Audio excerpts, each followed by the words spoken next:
honorable members, the world is facing its biggest threat of war in over 80 years. A tyrannical aggressor with a finger on a nuclear button has invaded a far less powerful neighbor and is shelling civilian targets as we speak. Over 2 million Ukrainians have become overnight refugees as their homes and their hospitals have been bombed to rubble. President Vladimir Putin is acting with the impunity of a despot with nothing to lose. Let us be very clear.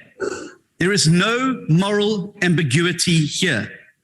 Regardless of the political history of the region or decades of tension between East and West, Russia has committed an unjustifiable act of war. Every world leader with a moral conscience has condemned it and called on Russia to withdraw, but not South Africa's President Ramaphosa. Under a shameful veneer of neutrality, the ANC government has effectively pledged its tacit support for Putin's imperial march to restore his lost empire. And I'm not only talking about the shameful abstention in the United Nations vote. When ANC ministers attend a cocktail function glorifying the might of the Russian army on the very day of the invasion, you don't have to read between the lines. When a lone call from Durko for Russia to withdraw its troops is hastily retracted and the minister admonished, you don't have to read between the lines. And when our president calls Putin between the middle of his invasion, pledging to strengthen bilateral support for him while the rest of the world isolates him, you don't have to read between the lines. To the astonishment of the world, the very same ANC that relied on global solidarity to fight oppression has now openly sided with the oppressor. It has picked the wrong side of history, and it has dragged 60 million South Africans along with it. And why? Is it because Russia once supported South Africa's liberation struggle? But that wasn't Russia. It was the Soviet Union. And that solidarity included Ukraine, the very country being attacked. This was also a long time ago. And at what stage does Russia's recent actions cancel out that historical goodwill? Is it then because it's in our country's economic interests? And I can assure you it's not that either. Russia is only our 38th largest trading partner, accounting for around 0.5% of our exports and our imports. That's less than 1.4% of our trade with NATO countries.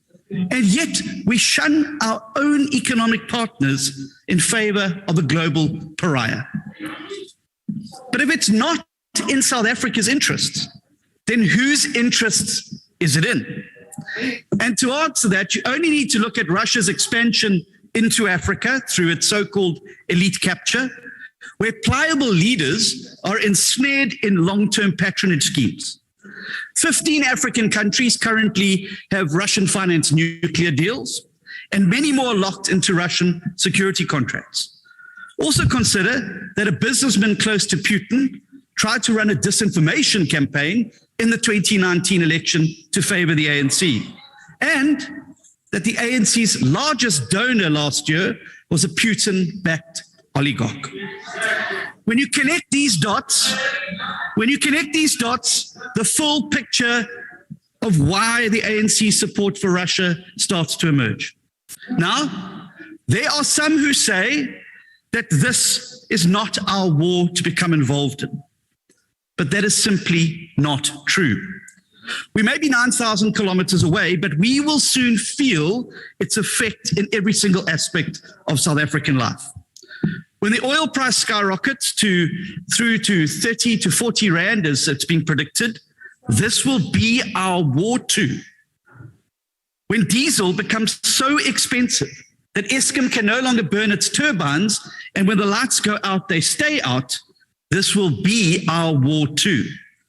When the spiraling cost of importing and transporting food is passed on to consumers who already struggle to make ends meet and feed their families, and we see a large increase in malnutrition, this will be our war too.